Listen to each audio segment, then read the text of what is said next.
5 ans que vous n'aviez pas sorti un album de chansons originales. Qu'est ce qui peut surprendre vos fans dans Parce qu'on aime? Corneille, je dirais qu'ils y trouveront mes premières chansons d'amour. Si est-il le thème essentiel du disque? Et la patte de votre femme, Sophia, qui a écrit les textes. Pas trop compliqué de tout partager, même le boulot? Non, on se complète parfaitement. Je ne suis pas bon pour résumer les choses. Or, Sophia, elle, est très bonne pour les punchlines. Cela me permet de me concentrer sur mon vrai domaine, la mélodie, l'arrangement, la réal. Dans cet album, vous évoquez l'usure du couple. Quel est votre secret, à Sophia et vous, pour durer depuis 14 ans? Ce serait prétentieux de donner des leçons. Si, à 80 piges, on est encore ensemble, reposez-moi la question. Rire.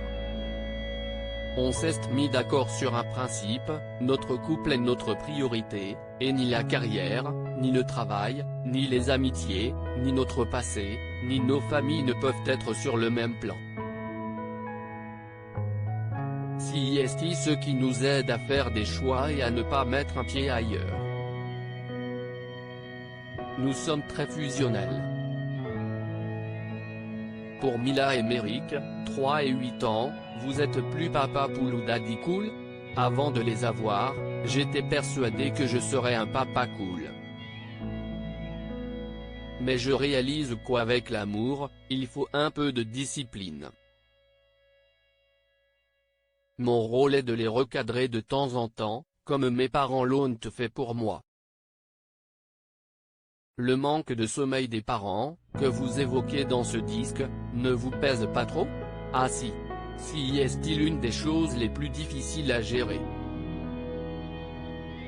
Ne pas dormir, cela atteint les neurones, et il paraît qu'on ne les récupère plus. Si est-il très déprimant ce que je dis. Rire, le généreux égoïste du titre Tout le monde, si est-il vous? Bien sûr. Je me suis rendu compte que, quand je donne, si est-il pour ma gueule. Le seul moment où je suis capable d'un altruisme pur, si est-il avec mes enfants.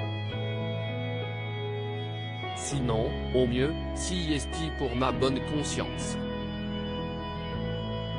Même lorsque vous vous engagez auprès d'associations caritatives? Purement.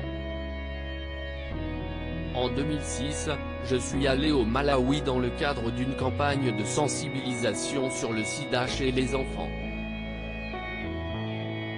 C'était très dur de retourner sur mon continent, de passer pour un artiste engagé, en n'ayant rien changé.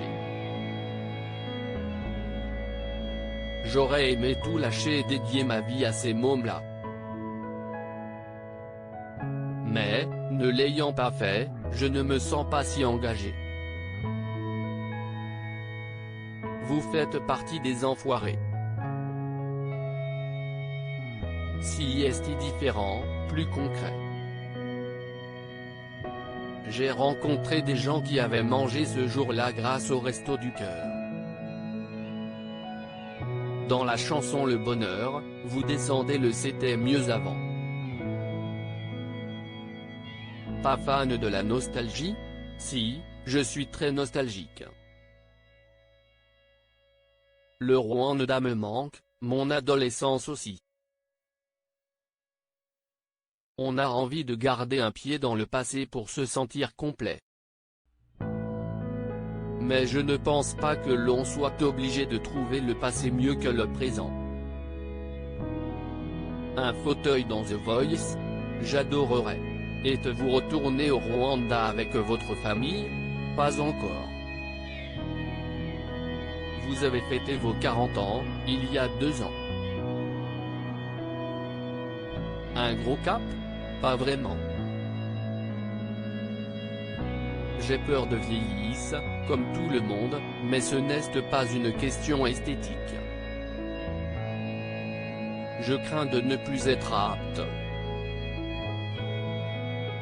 Quand je vois le père de Sofia à quatre pattes jouant avec sa petite fille, ça me donne envie. Je veux préserver ma santé pour ça. Votre santé, vous l'avez préservée en ne touchant pas à une goutte d'alcool avant la trentaine. Oui, mais je suis en train de me rattraper. Rire. Mon premier verre de vin, j'ai dû le boire vers 28 ans. Si est toujours ça de gagner. Vous aidiez Garou dans The Voice, en 2015. Un fauteuil vous tenterait? J'adorerais. Je suis de plus en plus attiré par l'idée de transmettre. Aya Nakamura dit être fan de vous. Ça m'a fait très plaisir. Tout à coup, ce que l'on a fait de bien n'est plus seulement dans le passé. Si est génial. Depuis le Québec, où vous vivez, que regrettez-vous de la France? Paris, la plus belle ville au monde. J'apprécie même l'impatience des Parisiens. En Amérique du Nord, si est l'inverse, tout est aseptisé, les gens ne s'engueulent pas vraiment. Et ça sort autrement. La parole se libère parfois, comme avec le mouvement #métaux. C'était nécessaire. J'entends certains détracteurs critiquer cette justice entre les mains des internautes, où l'on pourrait balancer des noms et briser des vies. Mais la réponse aux injustices subies devait être à la mesure du temps que ça a duré et du silence imposé. Le pouvoir a donné le droit à l'indécence. Et si est malheureux, mais les systèmes ne bougent pas tant qu'il n'y a pas un petit peu de violence. Parfois, le seul moyen de se faire entendre est d'aller à l'extrême. Sur Twitter, vous plaidiez récemment pour une candidature de Michelle Obama. Une femme au pouvoir, ce serait bien? Michelle Obama en présidente des USA, si est mon petit fantasme politique. Rire, vous êtes féministe? Impossible de ne pas l'être.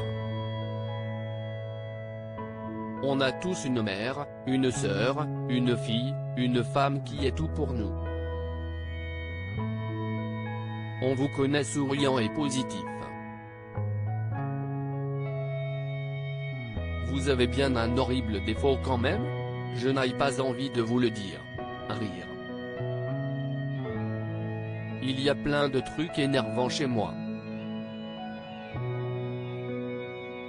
Sofia vous dirait que je suis très têtu et maladivement allergique à l'autorité. Cette interview a été publiée dans le numéro 716 de Closer.